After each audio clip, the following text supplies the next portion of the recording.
Russo, one of our graduating students, now officially a stand-up comedian. Let's have a nice hand for Kenneth Russo! Over here!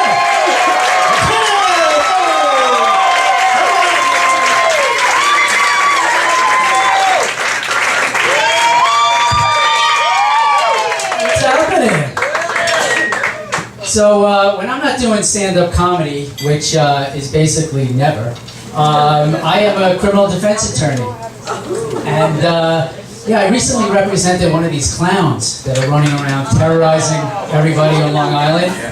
And I really thought that I had the jury convinced that my client was innocent.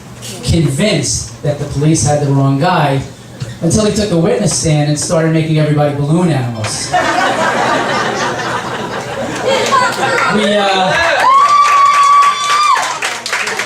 I was at the police-arranged lineup before the trial, and that's where I knew we were going to have a problem.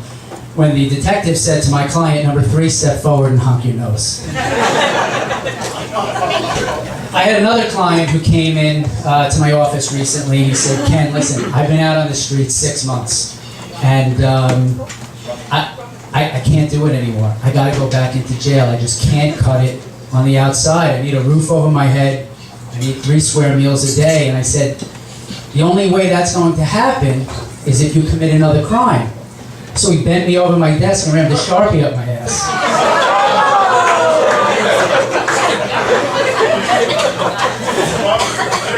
So terrorism reared its ugly head again with this Islamic pressure cooker bomber, the guy who set off these pressure cooker bombs in Long Island and in New Jersey. I didn't represent this guy, but this guy claimed he hated America and everything about America, yet they found out when he bought the pressure cooker, he used a Bed Bath & Beyond coupon.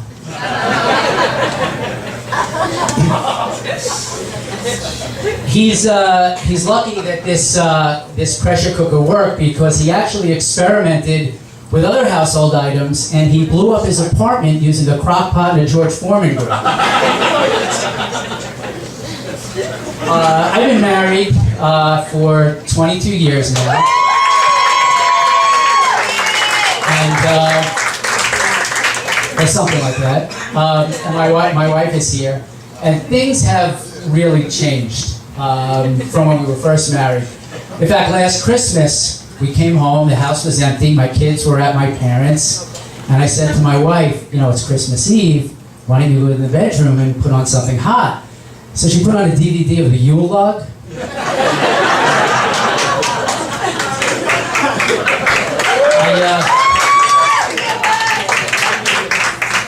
I was really upset last week. I was convinced that my wife was cheating on me with some guy upstate. So I got in my car and I drove upstate, and I used the Waze app to get there. Has anybody used Waze? This thing is so accurate, it showed me exactly where my wife is blowing a guy.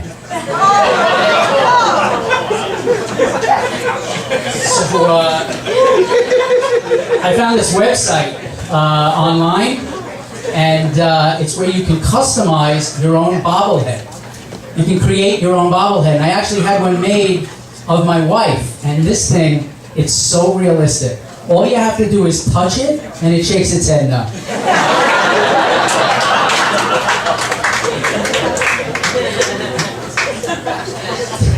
You know, I have 2 kids, one of whom is a daughter, and you know, as parents, we're all accustomed to thinking that whatever awards our kids win, it's fantastic. It doesn't matter what the award is.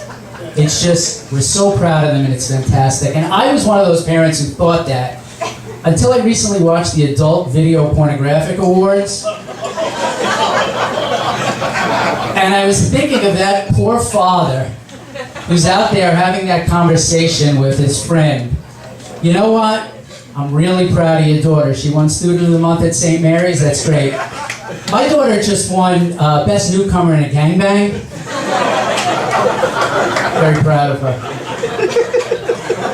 I was at Target the other day, and there was a married couple online in front of me, and the woman happened to be one of the ugliest women I've ever seen. I mean, she was horrific. But the husband was all over her.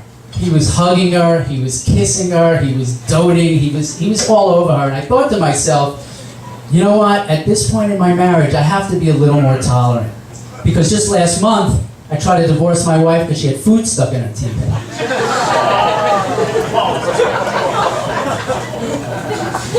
I hate these guys who overuse the high five. You know, I'm sure everybody has one of these guys in their friend circle. And I was out recently with one of these guys. We were at dinner, I ordered a beer. He ordered the same beer, high five. I got a burger, he ordered the same burger, high five. The check came, we split the check, high five. At that point, I went into the bathroom. He actually came into the bathroom and he was at the urinal next to me. I looked down at him, I'm like, not now.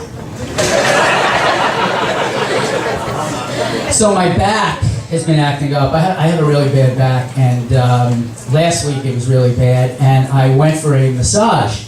And I used a guy for the first time. I used a male masseuse for the first time because I wanted it really strong and firm.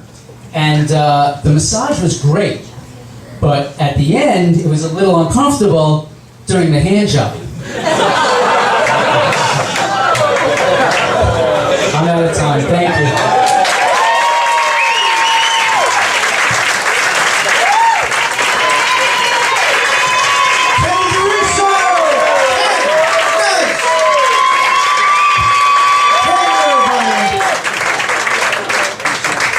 All right, that was great.